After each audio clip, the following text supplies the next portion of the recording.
In the main bedroom, you've got storage under the bed and storage in the little linen closet, and then you also have a bigger closet here. This one has an option of a washer and dryer hookup. If you guys decide to get that, you have included supplies that Jen puts in here. You've got upper head cabinets with a light up here as well. And then a curtain. There's a plastic sheet over the bed protecting it until you guys use it for the first time. And then underneath the bed is a bunch of supplies. So in here you have 3 jack handles. They all do different things. I'll point them out when we go outside. You've got a Puma spare tire cover. You've got an electrical cord, and then your hitch as well. Your cord, I believe, is about 36 feet, and that is 50 amp. You do have adapters and everything in that closet, and the supplies that you can go down to 110. You have a small dresser here with USB ports next to it. Closer up to the ceiling, you have a Wi-Fi option that you can get pre-wired into that. You have satellite and antenna with a booster, regular 110 outlets, and then a TV bracket on the wall as well. In the bathroom, for the toilet, what you're going to do is you're going to press it down just a little bit, let some water run in, fill it up about 2 to 3 inches, go to the bathroom, and then push it all the way down to flush. In the shower, you have a separate light that you can turn on and off with a button, and then you have your shower head on this side. It does have an on and off valve on it if you want to turn the water off to save some of your hot water.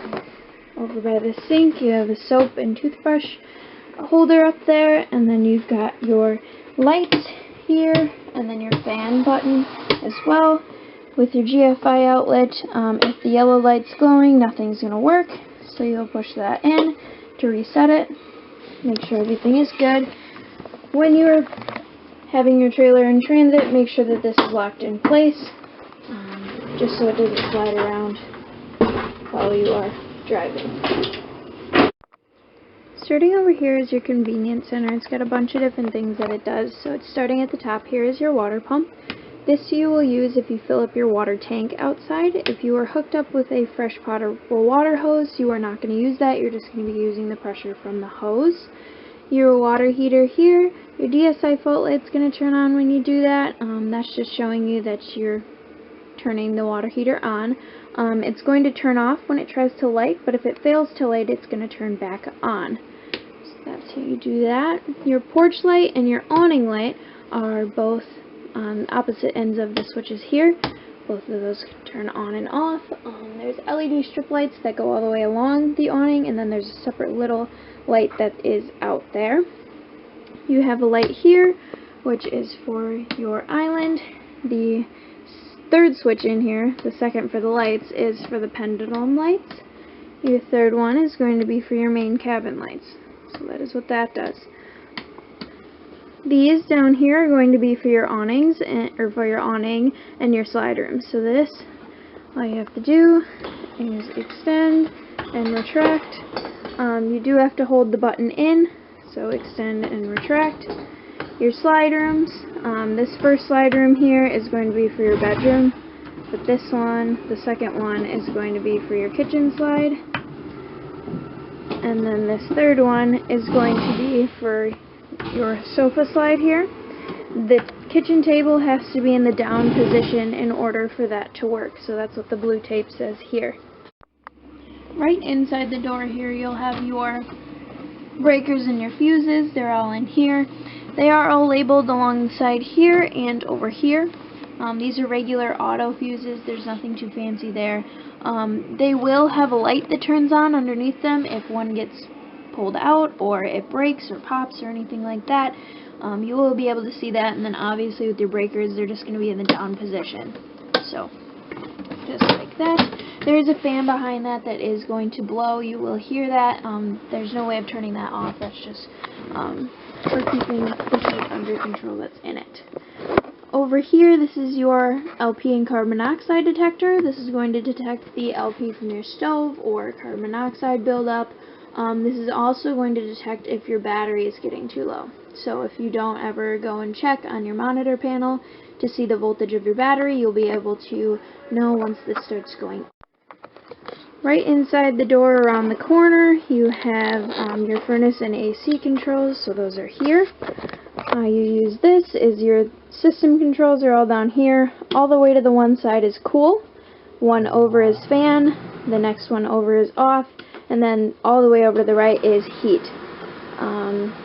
The temperature controls for the fan and everything, or the speed controls for the fan, are over on this side. You have auto, which is what you're going to want to have it on for AC and furnace. But if you just have the fan on, you'll turn it all the way to the right, and then you'll have high and low settings there. And then, like I said, auto, high, and low settings are all the way to the left. Temperature controls are on the top. Obviously, if you want to use the heat, you're going to have it above whatever it is in here. If you want the AC on, you're going to have it below anything that's in here. And to turn it off is just with these. The black grate that's in the wall here, that is going to be for your furnace or fresh air intake, so that has to stay free of blockage or anything like that. You have a standard house microwave with a pull door. Nothing there to explain. You have lights on both of these. There's another one there. You have lights here and also a fan. Outside you have a furnace exhaust a fan exhaust that has to be open for when you're cooking in here. You have an on and off switch for your refrigerator. Your refrigerator runs off of just just your battery, so that has to be on in order for it to be on. There's no other way of turning that off. For your oven here, you have the little knobs here. You're going to turn it to high, and then you're going to click your little starter there, just like a grill would do. Since I don't have your LP on, there's not much in the lines, so that is all run out. But this also works for your oven. So inside your oven here, in the back, there's going to be a little spot where the pilot light's going to light, and you'll be able to see it with the light that you turn on with the button. And then same with that one, you're just going to use the striker and it's going to light. That takes a very long time to light. It's probably about 10 to 15 clicks at least to get that to go. Up next is for the TV. So once you put a TV in here, you have an HDMI cord that you hook into the back. That is going to be so you can use your radio here as a DVD player.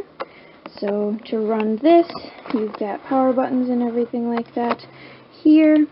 Once you turn it on, you can switch between your zones. So I'll turn this up. Zone 2 for you is going to be outside, and then zone 1 for you is inside. So you'll have all of those. If they are red, that means they are off. If they are blue, that means they are on. AM and FM radio, you've got disc, which would be DVDs or CDs, and then you have a mode button here. So you can go to TV audio, which is just regular TV. You've got FR audio, HDMI, you've got TV audio 2, and then TV audio again, and then it'll just go all through those in a loop. You have your clock and your brightness. You can change all of that through this by holding it down, so you can change it just that way. But if you press it once, that's going to be for your Bluetooth. So it's going to say no link on there, or no LIN. You just connect it to your phone and you'll have music that way. Volume button 1 through 6 is preset channels. Rewind, fast forward, skip back, skip forward, stop, play, and pause are all CD and DVD settings on here. And then you've got aux, USB charger, and a HDMI port here. And then, like I said, is your mute button for your power, and then hold it to turn it off. Down here you have your fireplace. So up here there's a whole bunch of buttons. You press the first one there and that's going to turn it on and off, and then you keep pressing the second one and that's going to be the flame settings or the colors.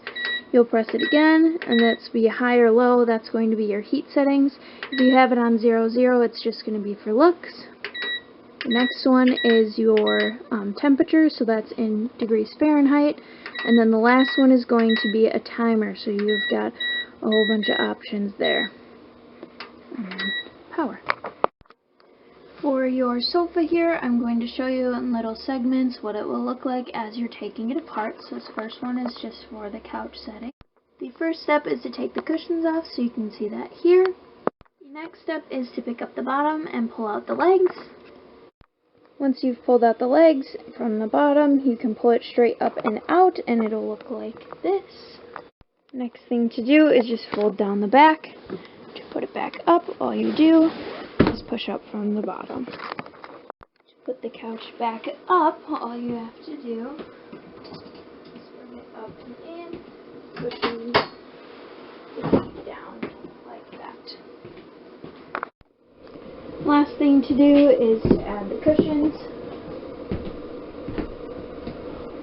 back into place. You do have Velcro on the backs as well. For your recliners here, there are little pull things here, so you can put the feet out on them. To put them down, all you gotta do is push them in. In the center, you have a remote console here, and then a light switch on the wall controls the lights above. You've got storage above, and then for the sofa, for the dinette here, there's a few different steps that you have to do to put those down, so I'll show you pictures of how to do.